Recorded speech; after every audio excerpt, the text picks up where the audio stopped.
चले जी। Basic economics बेटा हमारा चल रहा था। आज कोशिश है कि उसके पास पेपर्स भी हम लोग अटेम्प्ट करें। बेसिक कहानी हमारी चली थी कि हम लोगों ने factors of production, opportunity cost, scarcity के हवाले से बात की थी। फिर मोबिलिटी के बारे में बात की थी। फिर इकोनॉमिक एजेंट्स कौन होते हैं, कंज्यूमर कैपिटल गुड क्या होता है। फिर लास्ट क्लास में हम लोगों ने इस कर्व को समझा था कि यार इसका पेट बाहर क्यों निकला हुआ है। इसके तीन नाम होते हैं: production possibility curve, production possibility boundary और प्रोडक्शन पॉसिबिलिटी फ्रंटियर। ये तीन नाम होते हैं इसके। तीनों में से कोई भी नाम टेस्ट हो जाए तो घबराइएगा मत। फिर आप लोग को बताया गया था कि बेटा एक्चुअल पॉइंट क्या होता है, पोटेंशियल पॉइंट क्या होता है, अनअटेनेबल पॉइंट क्या होता है। और एग्जाम्पल दी थी कि मेरे पास एक मशीन है जो कि लेट से 1000 टी शर्ट्स प्रोड्यूस कर सकती है, तो वो पोटेंशियल है। असल में खाली 500 कर रही है तो वो एक्चुअल है। जो औकात के बाहर है वो क्या है, अनअटेनेबल पॉइंट है। ठीक है। फिर आपको बताया गया था कि एक्चुअल कैसे बढ़ सकता है, एक्चुअल कैसे कम हो सकता है। जो गैप है बिटवीन एक्चुअल एंड पोटेंशियल, जो डिफ्लेशनरी गैप होता है बेटा, वो अनएम्प्लॉयमेंट का होता है, वेस्टेज का होता है, इनएफिशिएंसी का होता है। तो ये गैप जो होता है बिटवीन एक्चुअल एंड पोटेंशियल, वो ये गैप चल रहा होता है। फिर आपको बताया गया था कि पोटेंशियल कैसे बढ़ सकता है, पोटेंशियल कैसे कम हो सकता है। ठीक है, ये दो बातें हमने फिर क्लास अपनी एंड की। अच्छा, आइएगा ज़रा हम लोग कुछ और केसेस के बारे में बात करते हैं। आप लोगों के सामने अभी तीन केसेस बन रहे हैं। ठीक है। Case one. केस वन में हमारे पास क्या है कि आपका एक्चुअल बढ़ रहा है बट आपका पोटेंशियल जो है वो सेम। ठीक है। आपका एक्चुअल बढ़ रहा है बट आपका पोटेंशियल जो है वो सेम है। देखिए जरा किस तरह हो रहा है। यहां पर आया आपके पास गुड वाई, यहां पर आया आपके पास गुड एक्स। ठीक है। ये आपकी बाउंड्री बनी हुई है। ठीक हो गया, ये आपकी बाउंड्री बनी हुई है। अच्छा, ये आपका बेटा एक्चुअल पॉइंट है। तो इस केस के हिसाब से आपका पोटेंशियल अपनी जगह पर बैठा हुआ है, यानी कि आप अभी भी 1000 टी शर्ट्स ही प्रोड्यूस कर सकते हो। लेकिन आपका एक्चुअल बढ़ गया, यानी कि आपने 600 बनाया, 700 बनाया, 800 बनाया। अब आए जरा केस टू पे। केस टू में आपके पास क्या हो रहा है कि आपका एक्चुअल सेम है बट आपका पोटेंशियल जो है वो क्या हो रहा है भाई, वो बढ़ रहा है। आपका पोटेंशियल बढ़ रहा है। तो अब यहाँ पे देखें जरा क्या केस चल रहा है। ये आपके पास पीपीसी बन गया। आपका एक्चुअल अभी भी 500 पे ही है। आपका एक्चुअल अभी भी 500 पे ही है। लेकिन आपकी औकात क्या हो चुकी है भाई, आपकी औकात बढ़ चुकी है। सही है। ये दूसरा केस। अब तीसरे केस पे आ जाए। Case number three. आपका एक्चुअल भी बढ़ा और आपका पोटेंशियल भी बढ़ा। दोनों चीजें बढ़ रही हैं। ठीक है, दोनों चीजें बढ़ रही हैं। ये केस आया आपके पास। भाई ये आपका एक्चुअल पॉइंट था। ठीक है ना। आपका एक्चुअल पॉइंट भी बढ़ रहा है, एट द सेम टाइम आपका पोटेंशियल भी बढ़ रहा है। अब मुझे ये बताओ कि आपके मुल्क के हिसाब से बेस्ट केस सिनेरियो जो है वो कौन सा होना चाहिए, जल्दी से बताएं।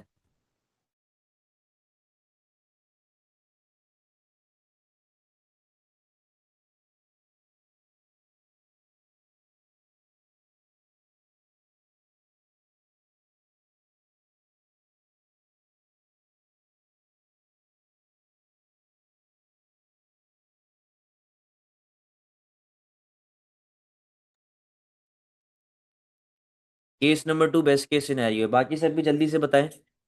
बेस्ट केस सिनेरियो कौन सा है आपके पास।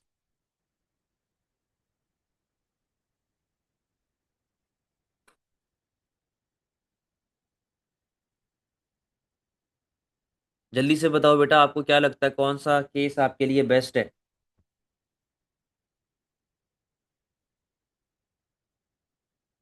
केस टू सही है। अच्छा, अब मेरी बात सुनो। देखो बेटा, पहले बात कर लेते हैं केस टू की। आपकी जो करंट कैपेसिटी है, जो आपका एक्चुअल पॉइंट है, जो आप इतना फिलहाल बना रहे हो, वो है 500 टी शर्ट्स। ठीक है ना। 500 टी शर्ट्स आप प्रोड्यूस करें। पहले आपकी औकात थी 1000 की। अब आपकी औकात 1000 से कितने की हो गई है, 1500 की। यानी कि आपने मेहरान में फरारी का इंजन डाल दिया, लेकिन चला अभी भी उसको मेहरान की तरह रहे हैं, तो बेटा क्या फायदा? कोई फायदा है इस चीज का? कोई फायदा नहीं। आप औकात बढ़ाते जाओ, लेकिन आप उस औकात को यूटिलाइज ही नहीं कर रहे हैं, तो वो किसी काम की है ही नहीं। यानी कि देखो ना, आपके पास पहले वेस्टेज वगैरह कितनी आ रही थी? इतनी आ रही थी। वेस्टेज, इनएफिशिएंसी, अनएम्प्लॉयमेंट इतनी आ रही थी।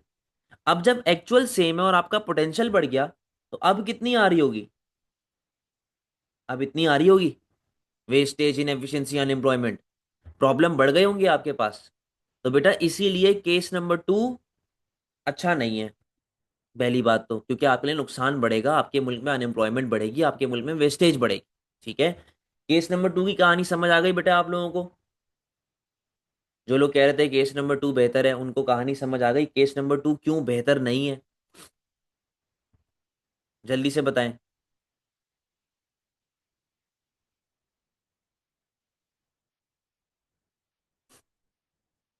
तो केस नंबर 2 बेटा आपका बेहतर नहीं है। अब केस नंबर 1 पे आ जाओ। केस नंबर 1 पे क्या हो रहा है? देखो यार, केस नंबर 1 अच्छा है। आपका पोटेंशियल 1000 पे था, आपकी औकात 1000 पे है। सही है। आपका 1000 पे ही आपकी औकात बैठी हुई है। सही है जी। आपका एक्चुअल जो है वो कंटिन्यूअसली बढ़ता जा रहा है। यानी कि 500 पे थे, 500 से 600 पे आए, 600 से 800 पे आए, 800 से हम लोग आ गए 900 पे। यानी कि ये कंटिन्यूअसली आपके पास बढ़ता जा रहा है। ठीक है ना? लेकिन प्रॉब्लम कब आएगी? जब आपका एक्चुअल और आपका पोटेंशियल दोनों बराबर हो जाए। जब ये दोनों चीजें बराबर हो जाएंगी। फॉर एग्जाम्पल, मैं कहता हूं कि लेट से अरीबा जो है वो प्रोड्यूसर हैं और आमना जो है वो कंज्यूमर है। सही है। अरीबा के पास मशीन है, अरीबा की दुकान है, और अरीबा जो है वो टी शर्ट्स बनाती हैं। और अरीबा की मशीन में इतनी ताकत है कि वो 1000 टी शर्ट बना सकती है। आमना एक कंज्यूमर है, आमना अरीबा के पास गई। आमना ने अरीबा से कहा कि यार मुझे ना 600 टी शर्ट्स चाहिए, मुझे 600 टी शर्ट्स चाहिए। तो अरीबा आराम से बना सकती है। ठीक है। फिर आमना ने कहा कि यार मुझे 800 टी शर्ट्स चाहिए, अरीबा आराम से बना सकती है। फिर आमना ने कहा मुझे 900 टी शर्ट्स चाहिए, आराम से बन सकती है। आमना ने कहा कि मुझे 1000 टी शर्ट्स चाहिए, अरीबा 1000 भी बना लेगी। बट अगर आमना ने कहा कि यार मुझे 1500 टी शर्ट्स चाहिए, मुझे 1500 टी शर्ट्स चाहिए, क्या अरीबा आराम से बना सकती है? अरीबा उसे प्रोड्यूस नहीं कर सकती। आमना ने कहा कि यार मैं तुम्हें डबल पैसे दूंगी, मुझे 1500 टी शर्ट्स दे दो। क्या आमना के डबल पैसे पे करने से अरीबा की मशीन की औकात बढ़ जाएगी? नहीं। अरीबा की मशीन की औकात नहीं बढ़ेगी। अरीबा की मशीन का स्टैंडर्ड नहीं बढ़ेगा। आमना ने कहा कि मैं ट्रिपल पैसे पे करती हूँ, जाओ मुझे 1500 टी शर्ट्स ला के दो। क्या अरीबा की मशीन 1500 टी शर्ट प्रोड्यूस करना शुरू कर देगी? नहीं करेगी, क्योंकि मशीन में ताकत ही नहीं है, मशीन में पोटेंशियल ही नहीं है। तो बेटा ऐसी सिचुएशन जहां पर आपका आउटपुट सेम रहता है, ऐसी सिचुएशन जहां पर आपका आउटपुट सेम रहता है लेकिन आपकी प्राइसेस बढ़ती रहती हैं, इसे हम लोग कहते हैं हाइपर इन्फ्लेशन। इसे हम लोग क्या कहते हैं? Hyper inflation. ये आप लोग मैक्रो इकोनॉमिक्स में पढ़ोगे। ऐसी सिचुएशन जहां पर आउटपुट सेम है बट प्राइसेस कंटिन्यूअसली बढ़ती जा रही हैं, उसे कहते हैं हाइपर इन्फ्लेशन। तो ऐसी सिचुएशन जहां पर आपका सिर्फ और सिर्फ एक्चुअल बढ़ रहा है, पोटेंशियल पे कोई अफेक्ट नहीं आता, ऐसी सिचुएशन में there is always a threat of hyper inflation, क्योंकि आपका एक्चुअल आपके पोटेंशियल के बराबर हो जाता है। और जब भी आपका एक्चुअल आपके पोटेंशियल के बराबर होता है, तो there is always a threat of hyper inflation. यानी कि मुल्क में हमेशा कोई ना कोई एक गैप रहना चाहिए, एक छोटा गैप रहना चाहिए, जो कि डिफ्लेशनरी गैप या फिर अनएम्प्लॉयमेंट वेस्टेज वगैरह शो कर रहा हो, जैसे कि हमें केस 3 में नजर आ रहा है। आमना ने कहा कि मुझे भाई 1000 टी शर्ट चाहिए, 800 टी शर्ट चाहिए, 900 टी शर्ट चाहिए। अरीबा आराम से प्रोड्यूस कर रही है। आमना ने अब कहा कि यार मुझे 1200 टी शर्ट चाहिए। अब देखो बेटा, 1200 तो इसको क्रॉस कर रहा है ना, 1200 तो इसको क्रॉस कर रहा है ना। आमना के पास जब डिमांड बढ़ी, आमना की जब डिमांड बढ़ी, अरीबा के पास गई कि मुझे 1200 टी शर्ट चाहिए, तो बेटा अरीबा की मशीन में इतनी पावर होगी तभी तो प्रोड्यूस कर पाएगी ना वो। अगर पावर ही नहीं है तो किस तरीके से प्रोड्यूस करेगी? यानी कि अरीबा की मशीन की पावर बढ़ गई है। अब अरीबा लेट से 2000 यूनिट प्रोड्यूस कर सकती हैं। तो अगर आमना आती है कि मुझे 1200 टी शर्ट चाहिए, अरीबा प्रोड्यूस कर देगी। आमना ने कहा मुझे 1400 टी शर्ट चाहिए, अरीबा प्रोड्यूस कर देगी। आमना ने कहा मुझे 1800 टी शर्ट चाहिए, अरीबा प्रोड्यूस करने की ताकत रखती है। तो there should always be a small gap between actual and potential, ताकि जब आप लोग क्या कहते हैं, ग्रो कर रहे हो, जब आपकी डिमांड बढ़ रही हो, तो आप इजीली उस डिमांड को फुलफिल कर सकें। इसकी एक और मिसाल मैं आपको देता हूं, एक और मिसाल मैं आपको देता हूं। छोटे बच्चे होते हैं ना, छोटे बच्चे, छोटे बिल्कुल छोटे बेबी, उनको थोड़े से बड़े कपड़े पहनाए जाते हैं अक्सर औकात घरों में। मैंने ये नोटिस किया, पता नहीं हर घर में होता है कि नहीं। उसको थोड़े से ना बड़े कपड़े पहनाए जाते हैं, क्यों? लंबा अरसा निकाल देंगे। क्योंकि अगर उसको बिल्कुल फिटिंग वाले कपड़े पहनाए ना, जैसे हम लोग अभी पहनते हैं, हल्के से इसको फिटिंग वाले कपड़े पहनाए, तो बच्चा तो देखो ग्रो कर रहा है ना, बच्चा ग्रो होगा तो वो कपड़े छोटे हो जाएंगे, जाया हो जाएंगे, वेस्ट हो जाएंगे। ठीक है ना? तो ये एक ऐसा सिचुएशन है जहां पर आप कहते हैं कि लॉन्ग टर्म इफेक्ट रहे, कि कल को अगर डिमांड बढ़ती है तो हम लोग इजीली प्रोडक्शन को बढ़ा सकें। तो केस वन में there is a threat of hyper inflation, but case three में इस तरह का कोई भी थ्रेट आपके पास नहीं आ रहा। तो इसीलिए case three is the best. कोई मसला, कोई प्रॉब्लम बेटा?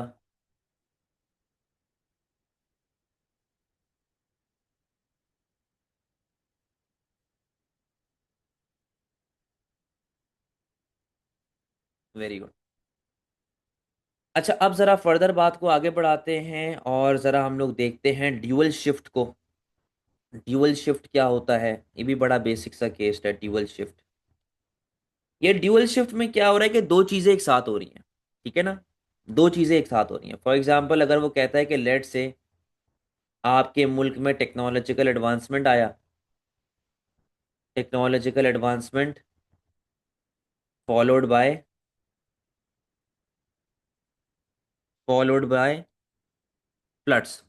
कहता है कि टेक्नोलॉजी आई और टेक्नोलॉजी के फौरन साथ आपके पास फ्लड्स आ गए। इधर आया आपके पास गुड वाई, यहां पर आया आपके पास गुड एक्स। ठीक है ना? ये आ रहा है आपके पास पीपीसी, या production possibility curve, boundary frontier वगैरह जो भी। आप ए बी पे ऑपरेट कर रहे हैं।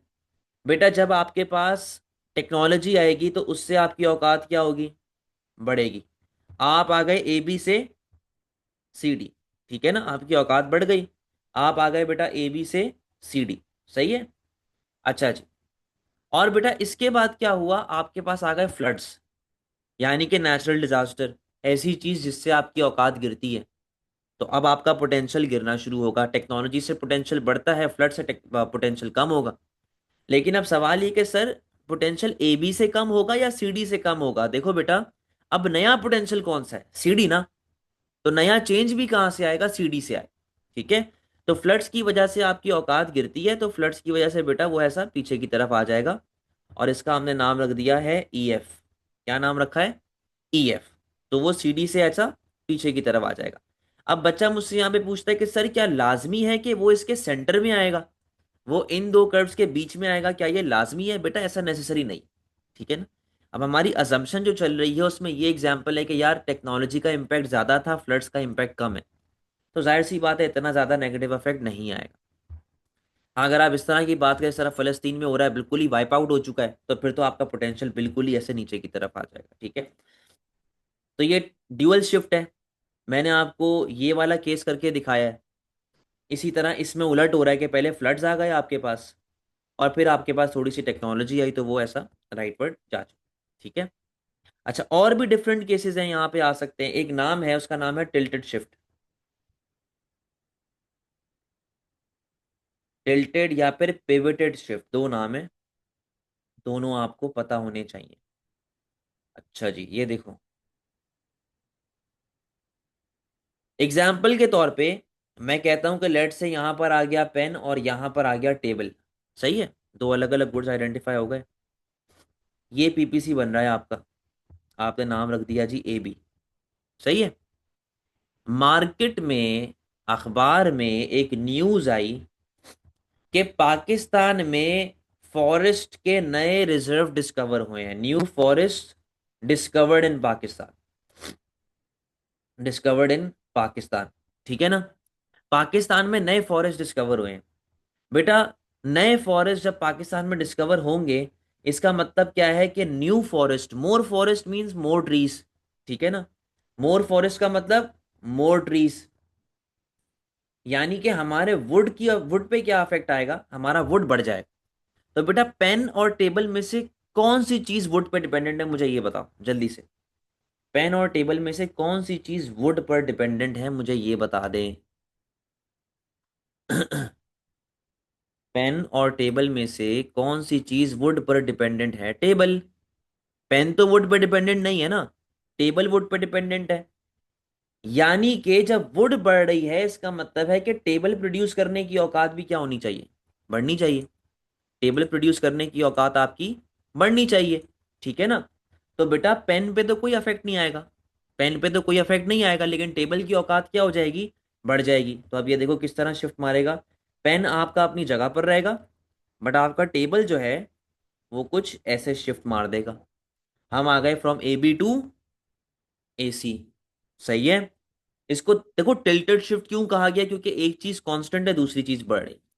अगर इसी को वो उलट कर दे, कहता है जी लेट से नए प्लास्टिक रिजर्व्स निकल आए, तो प्लास्टिक पे ज्यादा डिपेंडेंट कौन है, पेन है ना।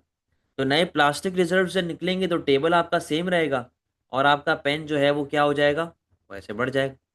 सही है। तो वो दोनों तरह से आपके पास खेल सकता है, कोई प्रॉब्लम बेटा?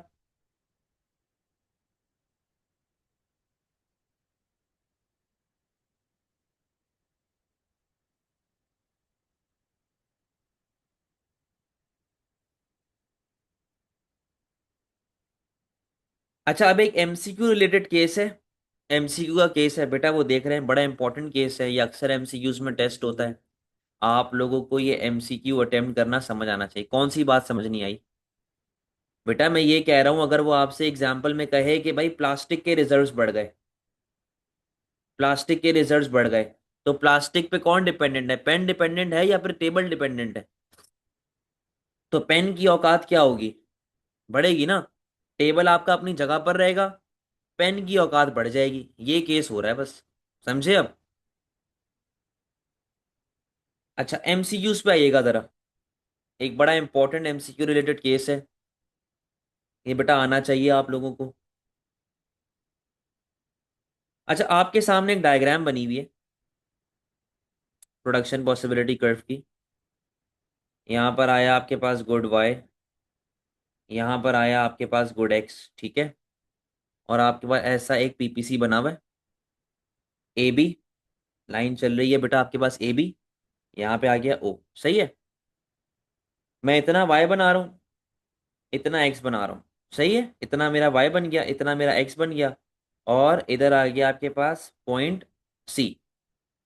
अब क्वेश्चन में एग्जामिनर पूछ क्या रहा है, वो पूछ रहा है जी कि what is the opportunity cost, what is the opportunity cost of producing, of producing quantity OY। कहता है कि यार ये जो तुम इतना गुड वाई प्रोड्यूस कर रहे हो यहां से लेके यहां तक, इसको बनाने की अपॉर्चुनिटी कॉस्ट क्या है? तो अलग अलग ऑप्शंस हैं, जरा देखिएगा। पहला ऑप्शन आपके पास आ गया है YA, दूसरा ऑप्शन आपके पास आ चुका है XB, तीसरा ऑप्शन आपके पास आ चुका है OY, और चौथा ऑप्शन जो आपके पास है वो आ चुका है CX। बताएं जी, बताएं। कहता है कि जो तुम इतना OY बना रहे हो, ये OY बनाने की अपॉर्चुनिटी कॉस्ट क्या है?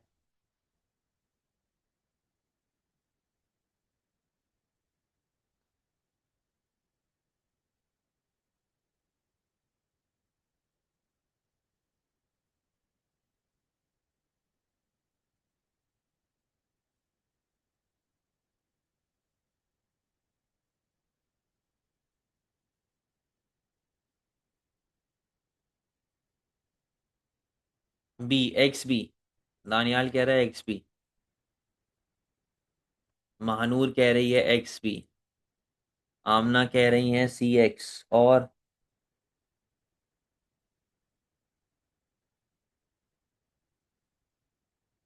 अच्छा बेटा बात सुनो, गुड बाय बनाने की अपॉर्चुनिटी कॉस्ट क्या है पहले तो मुझे ये बताओ। मैं और क्वेश्चन की तो बात ही नहीं कर रहा, मैं ये मेजरमेंट की बात ही नहीं कर रहा। मेरा सिंपल सवाल है कि अगर मैं गुड बाय बनाता हूं तो गुड बाय बनाने की अपॉर्चुनिटी कॉस्ट क्या है? Good x. सही है, इतनी बात पे हम सब अग्री करते हैं कि गुड बाय बनाने की opportunity cost is good x. सही है जी। अब बेटा बात सुनो, मैं कहता हूं कि लेट से अगर मैं गुड एक्स ना बनाता और मैं सिर्फ और सिर्फ गुड वाई बनाता तो मैं 100 गुड वाई बना सकता था। ठीक है ना? लेकिन मैं फिलहाल कितने बना रहा हूं? 50। सही है। अगर मैं गुड वाई ना बनाता और सिर्फ गुड एक्स बनाता तो यहां पर ऑपरेट कर रहा होता। यानी कि लेट से मैं 200 गुड एक्स बना सकता था, लेकिन मैं खाली कितने गुड एक्स बना रहा हूं? 160। तो बेटा मैंने कितना गुड एक्स सेक्रीफाइस किया है, मैंने कितना गुड एक्स फॉरगो किया है, जल्दी से बताओ। मैंने कितना गुड एक्स जाया किया है, सदके में दिया है, सेक्रीफाइस किया है? 40। अबे कितना गुड एक्स मैंने वेस्ट किया है? मैं इतने बना सकता था, मैं इतने बना रहा हूं। 100 यूनिट कहां से आ गए दानियाल बेटा? 40। जी। अरीबा 40। आमना कितना होगा बेटा? मैं इतने बना सकता था बट मैं खाली इतने बना रहा हूं। जी आमना कितने होंगे बेटा?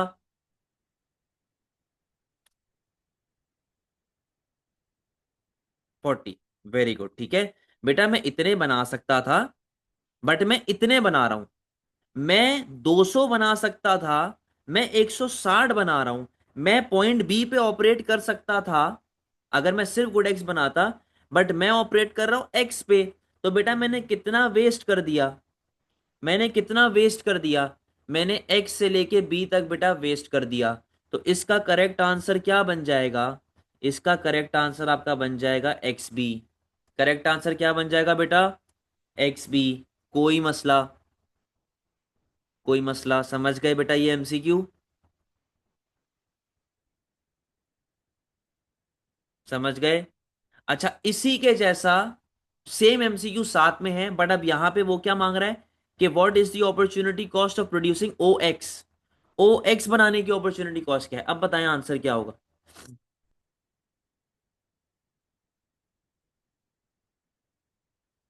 ओ वाई। ओ एक्स बनाने की अपॉर्चुनिटी कॉस्ट क्या है? दानियाल कह रहा है पॉइंट ऑप्शन ए, वाई ए।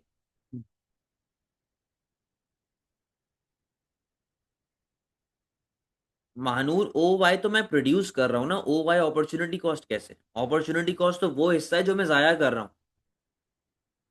जी बेटा बाकी लोग भी बताएं।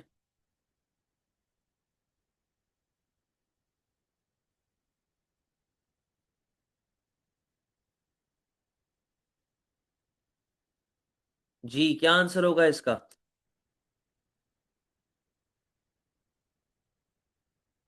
नहीं एक्सपी तो नहीं है। बेटा बात सुनो, वापस से सेम एग्जांपल लेके चल रहे हैं।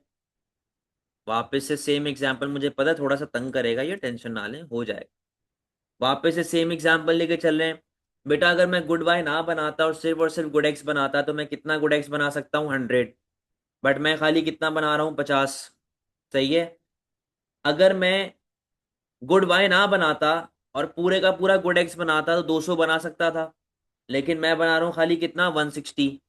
वो आपसे पूछ रहा है कि ये 160 बनाने की अपॉर्चुनिटी कॉस्ट क्या है। ये 160 बनाने की अपॉर्चुनिटी कॉस्ट क्या है? बेटा इस बात पे हम सब अग्री करते हैं कि गुड एक्स बनाने की अपॉर्चुनिटी कॉस्ट क्या होगी? Good Y. इसमें हम सब अग्री करते हैं। हम सबका ये मानना है कि अगर मैं गुड एक्स बना रहा हूं तो अपॉर्चुनिटी कॉस्ट क्या है? Good Y. ठीक है, इतनी बात मानते हैं सारे। अब मेरी बात सुनो बेटा, good Y is your opportunity cost. तो अगर मैं गुड एक्स ना बनाता तो मैं मैक्सिमम कितना गुड बाय बना सकता था? मैं इतना गुड बाय बना सकता था। लेकिन मैं खाली कितना बना रहा हूं? बेटा मैं खाली इतना प्रोड्यूस कर रहा हूं। यानी कि कितने गुड बाय का मैंने सदका उतार दिया, इतने गुड बाय का मैंने सदका उतार दिया, इतना गुड बाय मैंने सेक्रीफाइस कर दिया है, मैंने फॉरगो कर दिया है। तो बेटा कितने यूनिट फॉरगो कर रहा हूं मैं, जल्दी से बताओ, कितने यूनिट फॉरगो कर रहा हूं भाई, जल्दी बताएं।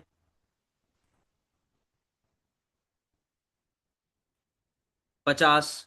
तो बेटा 50 कहां से कहां तक रिप्रेजेंट हो रहा है?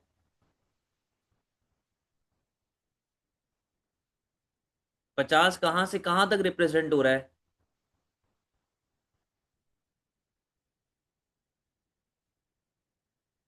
Y2A। Very good. 50 कहां से कहां तक रिप्रेजेंट हो रहा है बेटा? Y2A। आप समझे बात को? क्लियर है?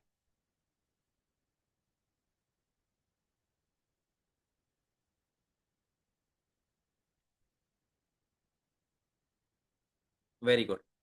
अच्छा, अब इस क्वेश्चन को ना थोड़ा सा और मुश्किल कर देते हैं, इस क्वेश्चन को थोड़ा सा और डिफिकल्ट कर देते हैं, क्योंकि एग्जामिनर को देखो मजा आता है ना खेलने में, तो थोड़ा सा इसको टेक्निकल कर देते हैं। बस मेरा मेरा कॉन्सेप्ट याद रखना, मेरा कॉन्सेप्ट बेटा याद रखना कि किस तरीके से हम लोग डिस्ट्रीब्यूशन कर रहे हैं, ठीक है? अच्छा जी, अब क्या हो रहा है? यहां पे आया गुड बाय, और इधर आ गया आपके पास गुड एक्स, ठीक है? ये आपका पोटेंशियल आ रहा है ए बी, सही है? ए बी आ गया। यहाँ पे लेट से आया आपके पास गुड वाई, और यहाँ पे आया आपके पास गुड एक्स, सही है? गुड वाई, गुड एक्स, यहाँ पर आ गया आपके पास पॉइंट सी। कहता है कि आपकी औकात बढ़ गई, आप ए बी से कहाँ आ गए? आप आ गए सी डी पे, सही है?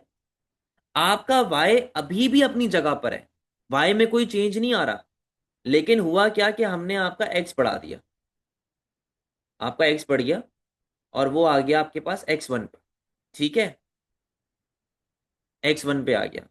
तो अब वो क्वेश्चन आपसे पूछता है कि what is the opportunity cost of producing O Y, वो आपसे ये सवाल पूछ रहा है कि what is the opportunity cost of producing O Y. सही है जी, ये क्वेश्चन आ गया आपके पास, what is the opportunity cost of producing O Y. अब मैं आपको ऑप्शंस दे रहा हूँ। ऑप्शन ए जो आपके पास है, वो है आपके पास वाई से लेके सी तक। ऑप्शन बी आपके पास जो है, वो है एक्स से लेके डी तक। ऑप्शन सी जो आपके पास है, वो X1 से लेके डी तक है। और ऑप्शन डी जो आपके पास है, वो सी से लेके बी तक। अच्छा, हम लोग यहाँ पे इधर पॉइंट ई पे ऑपरेट कर, ठीक है? बताएं जी, क्या करेक्ट आंसर होना चाहिए?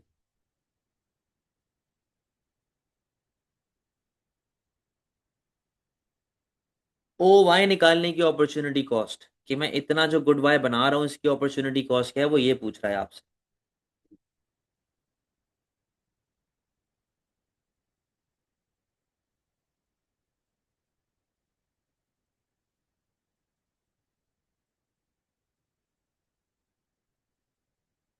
दानियाल कह रहा है बी।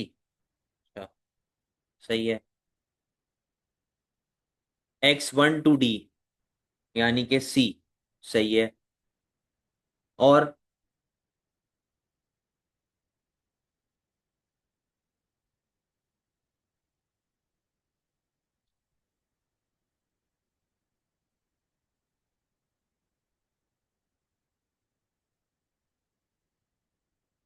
बाकी भी बताओ भाई, गलत ही बताओ, कम से कम बताओ तो सही।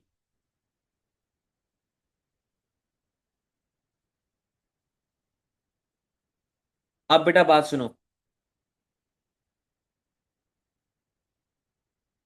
Y2C, Y2C, Y2C, अच्छा।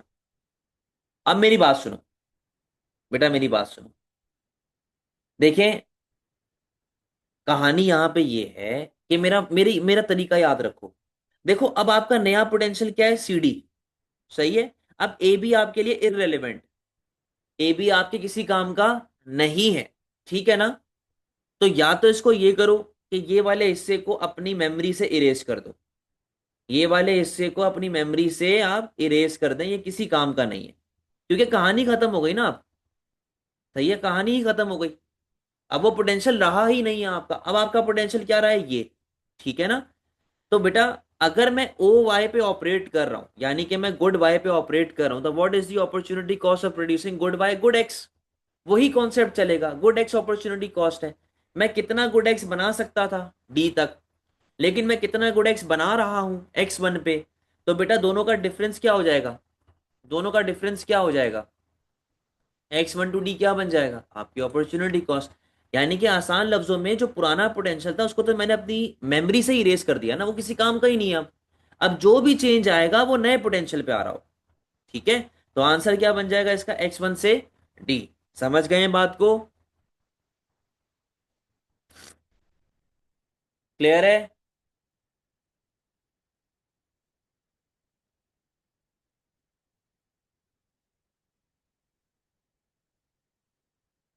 हाँ जी बेटा, क्लियर है।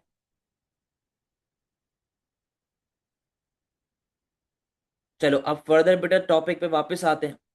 अच्छा अब देखो, हमारे पास ना डिफरेंट तरह के प्रोडक्शन पॉसिबिलिटी कर्व का डिजाइन होता है।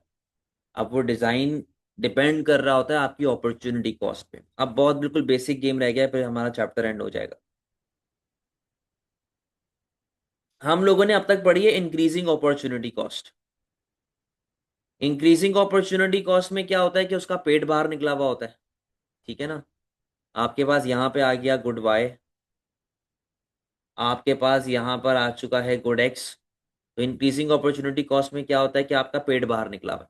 सही है। एक चीज को आपने ज्यादा कम किया, दूसरा चीज थोड़े से बड़ी, डिपेंडिंग अपॉन किस वजह से, इमोबिलिटी ऑफ रिसोर्सेज की वजह से। एक आता है आपके पास कांस्टेंट अपॉर्चुनिटी कॉस्ट। अच्छा, कांस्टेंट अपॉर्चुनिटी कॉस्ट में क्या होता है बेटा, इसमें रेशियो हमेशा 1:1 है। यानी कि जितने से आपका वाई गिरेगा इक्वल अमाउंट से आपका एक्स बढ़ जाएगा। सही है। इंक्रीजिंग में क्या था कि वाई ज्यादा से गिर रहा है, एक्स थोड़े से बढ़ रहा है। कांस्टेंट में बराबर, जितने से वाई कम होगा उतने से एक्स बढ़ेगा। इसकी मिसाल अगर मैं आपको दूं, इसकी मिसाल में अगर आपको दूं, तो लेट से महानूर मेरी एक वर्कर है, और महानूर ब्लैक पेन, मतलब पेन बनाती है। ठीक है। तो इस तरफ आ गया आपके पास ब्लैक पेन, और इस तरफ आ गया आपके पास ब्लू पेन। तो बेटा मुझे एक बात बताओ, अगर मैं महानूर से कहूं कि महानूर आज से आप ब्लैक पेन नहीं ब्लू पेन बनाएंगी, तो क्या मुझे महानूर को वापस से ट्रेन करने की जरूरत है? क्या मुझे महानूर को प्रॉपर वापस सिखाने की जरूरत है, मास्टर पीएचडी करवाने की जरूरत है कि यार इसको इस तरह लगाते हैं उस तरह लगाते हैं? भाई कुछ भी तो नहीं है। पेन का फिल्टर चेंज करना है, इसके लिए कोई ट्रेनिंग तो नहीं चाहिए। यानी कि जितने प्रोडक्शन वो करती है, जितने से ब्लैक पेन कम होंगे इक्वल अमाउंट से ब्लू पेन क्या हो जाएंगे, बढ़ जाएंगे। और जब भी कांस्टेंट अपॉर्चुनिटी कॉस्ट आती है बेटा, तो कर्व ऐसा बनता है कांस्टेंट। ठीक है। कर्व कैसा बनेगा हमेशा, कांस्टेंट। कर्व कैसा बनेगा, कैसा, कांस्टेंट। ठीक है ना। कांस्टेंट का मतलब कि वो हमेशा बराबर चलेगा, इक्वल चलेगा। कोई मसले वाली बात, कोई मसले वाली बात।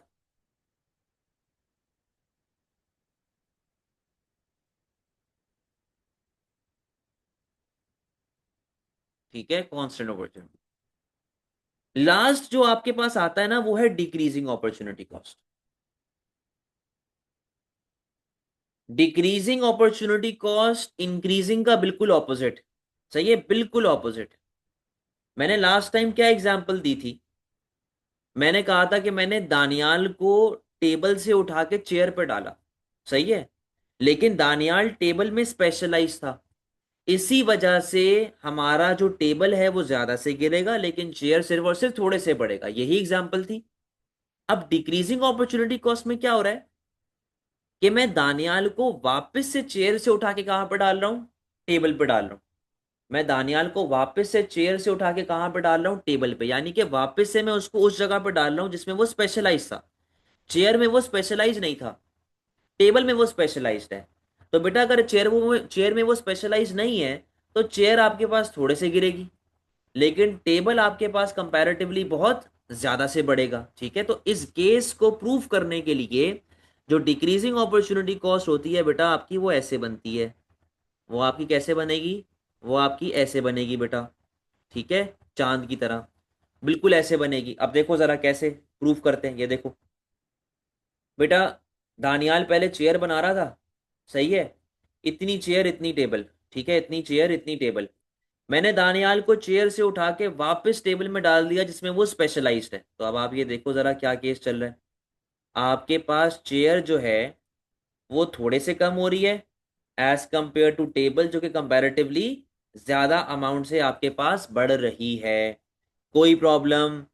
अच्छा, ये एमसीक्यूज में आते हैं ज्यादातर ना, ये बहुत कम है कि ये आपसे पूछ ले P2 में कि यार ये क्या है वो क्या है।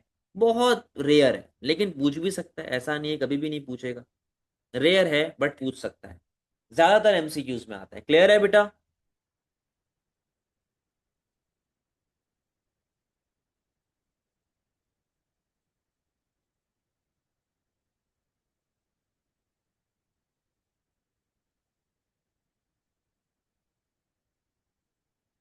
बेटा इंक्रीज, इंक्रीज वाला? कौन सा इंक्रीज वाला?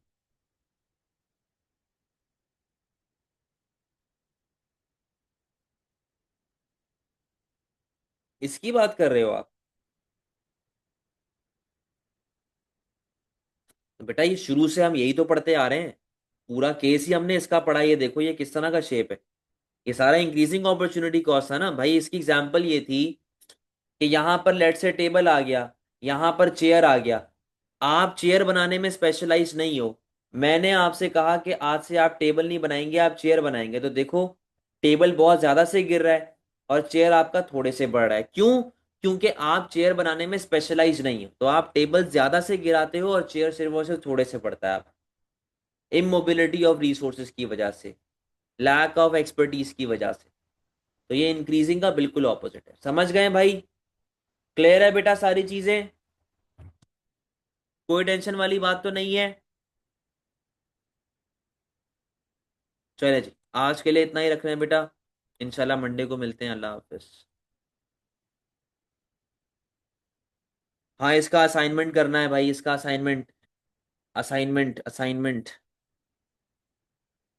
आज क्या है? आज है सैटरडे।